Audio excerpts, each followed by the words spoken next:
the woke mind virus. And Elon Musk talks about this with the way that his son got brainwashed and emasculated with castration drugs, and he just feels like this terrible responsibility to the world to attack this mind virus, as I like to now refer to it. And he was a Clinton and an Obama supporter, and now he's voting for Trump, and I don't blame him. I didn't vote for Trump. I've never voted for Trump. I had someone this year cuss me out, an old friend of mine, thinking that I was a Trump voter because I've given support for some of his policies, like ending the Federal Reserve. I didn't give all of my support to him. I actually gave him more criticism than I gave Obama, but just like Obama supported things that I supported, I didn't vote for Obama either. I voted for Ralph Nader, I wasn't even a Hillary or any of those. I've never voted for a mainstream party. It's either been Libertarian or Green Party for me. Green Party, even though they're hella liberal, and I'm not in those kind of ways, of progressive liberalness anyway. I'm more classical liberal, I'd say.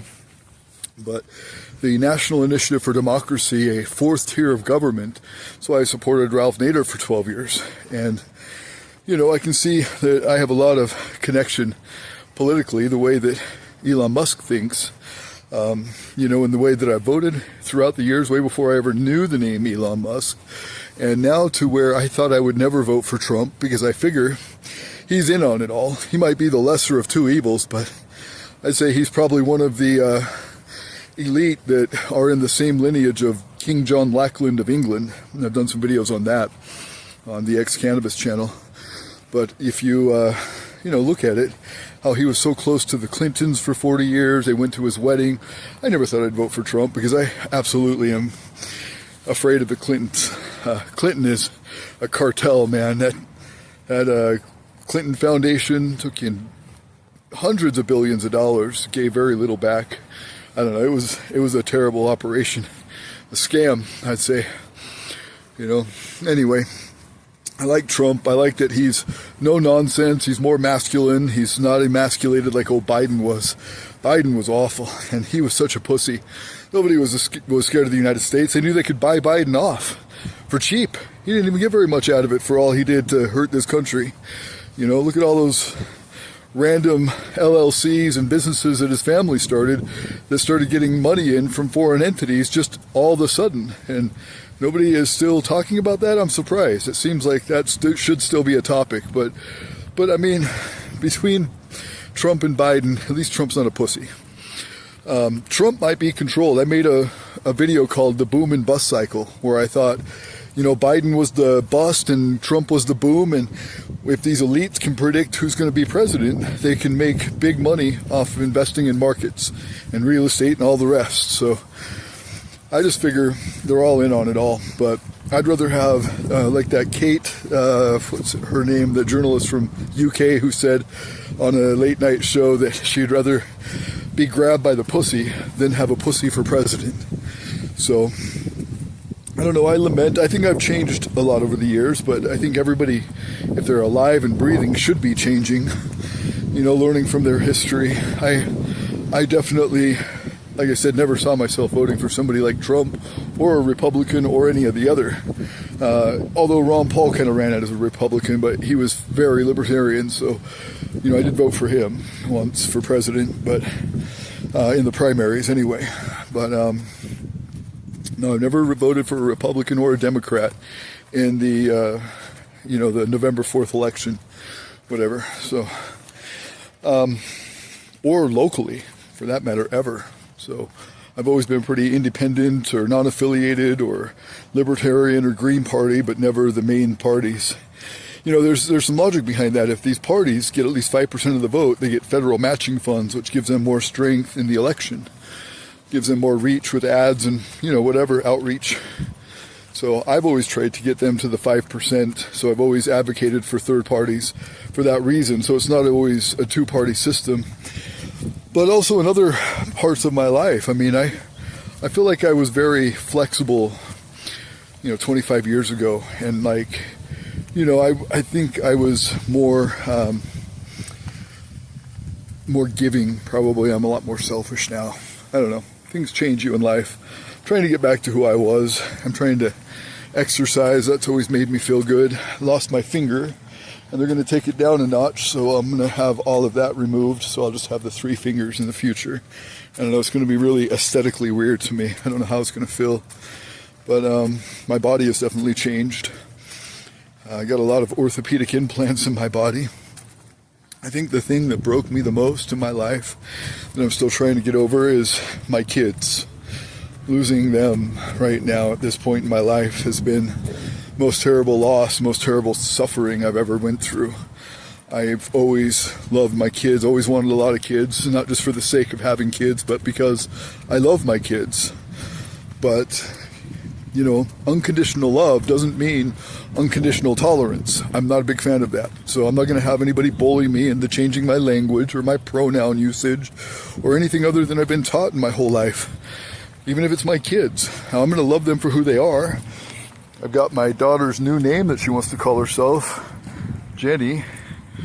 Now calls herself Jamie. There we are. And I got that tattooed on me. See? Jenny and Jamie. I'm giving her respect for her identity, but I'm not changing my pronoun game. So that's caused a problem.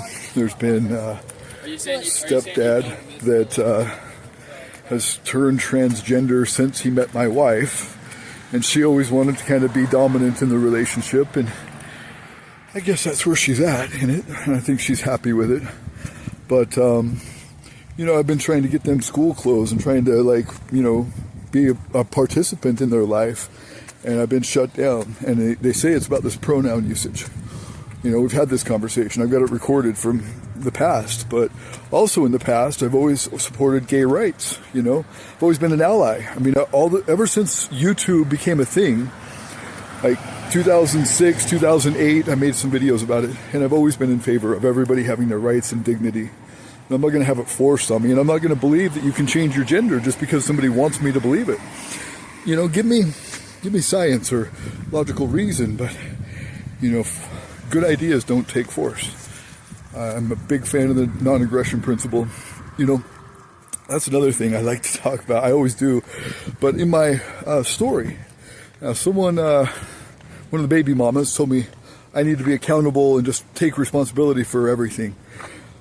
They don't accept responsibility for anything, but I would definitely say I made mistakes, and I've said this in other videos, but, you know, I lived in a relationship that I shouldn't have been in for 8 of those 18 years. I stayed longer than I should. I filed for divorce in 2014. I should have went through with it. Filed again in 2018. I should have went through with it. And then I finally filed again in 2020, and I went through with it. And it hurt everybody, just like I thought it would, but sometimes it's better just to rip the bandage off. But I think that I could have handled things differently. And, you know, at the end of that, I was very quick to anger. I was just irritated. There was just a total disconnect. So it happens, you know. It's not her fault or my fault. We wanted to go separate ways. I thought I gave her what she wanted.